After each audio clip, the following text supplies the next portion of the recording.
today's announcement of the design, specifications, and price of the iPhone 15 Pro Max before its formal introduction in September. We have proof that Samsung Screens has been granted the go-ahead to manufacture the screens and has actually begun mass production. The dynamic camera on the iPhone 15 series will now be available on all 4 models. We've even made further changes to the Pro models this time around.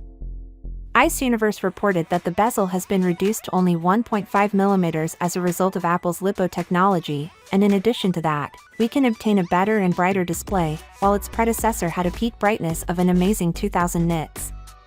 According to rumors, the iPhone 15 Pro and iPhone 15 Pro Max would have a maximum brightness of 2200 nits.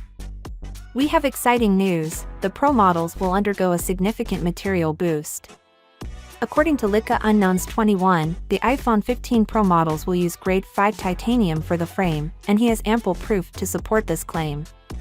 According to sources, the iPhone 15 Pro models will come in dark blue and blood red colors, while the iPhone 15 and iPhone 15 Plus models would get a new green hue and have their bezels reduced.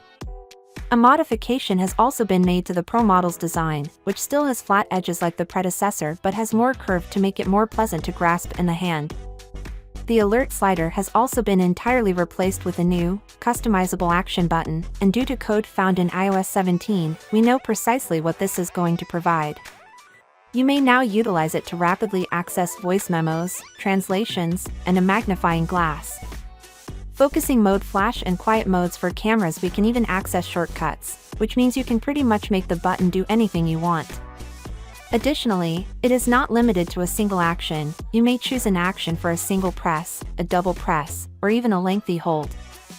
Finally, what are your thoughts about it?